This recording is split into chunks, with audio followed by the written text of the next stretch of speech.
অনেক মানবিক মানুষ আছেন, সব ধর্মের মধ্যে আছেন, খারাপ মানুষও আছেন। ইসলামের নামেও মুসলিম নামেও খারাপ মানুষের কিন্তু অভাব নাই, শয়তানের অভাব নাই, কাফেরের অভাব নাই, জালিমের অভাব নাই, খুনের অভাব নাই, চোর ডাকাতের অভাব নাই, মুনাফিকের অভাব নাই, মির্জাফরের অভাব নাই। মির্জাফর আগে ছিল, এখনো আছে। আব্দুল ইবনে উবাই আগে ছিল, এখনো আছে। এবং তাদের মধ্যে প্রধান হচ্ছে পীর আলেমের বেশধারীরা, যারা ভালো নিয়তে যায়, তাদেরকে খারাপ পথে ব্যবহার করে এবং মানুষকে আহলে রাসূল আলাইহিস সালাম থেকে বিচ্ছিন্ন করে।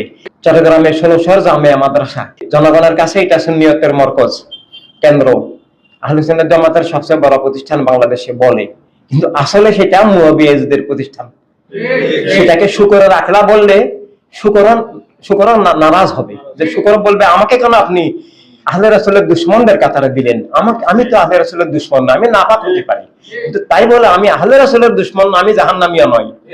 সেখান থেকে মুয়াবিয়াদের দালাল তৈরি হয়, সেখান থেকে মাওলা আল্লাহর নামে মিথ্যা অপবাদ দেওয়া হয়।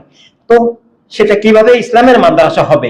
সেখানে ঈমান পাওয়ার উসিলা নয়, ঈমান নষ্ট করার কেন্দ্র। এগুলা মানুষকে আহলে রাসূল সাল্লাল্লাহু আলাইহি সাল্লামের দুশমন বানায়, খেলাফতের দুশমন বানায়, মুলুকিয়তের দাস বানায়।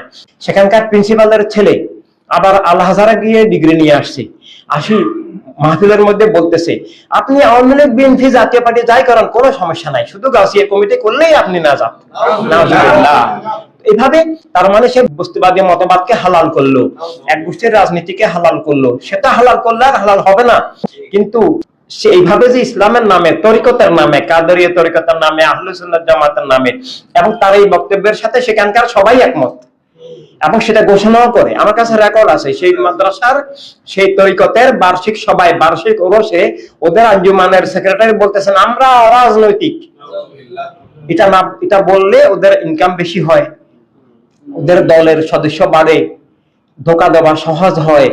মুয়াবিয়াবাদ কায়েম করার জন্য, ইসলামকে উৎখাত করার জন্য এইসব মাদ্রাসার নামে কুফরি আখড়া, মুয়াবিয়ার আখড়া, বাগি আখড়া, মুনাফিকি আখড়া, ওই 22,000-এর আখড়া এখানে এগুলো মাদ্রাসার নামে চলছে। ঠিক সরসিনাও সেই, সরসিনাকে বড় মাদ্রাসা বলা হয়। সেখানকার মুহাদ্দিস, সেখানকার মুফতি লিখিত ভাবে বইতে লিখছে যে এই দেশ ভালো, এই দেশের দোষ নাই।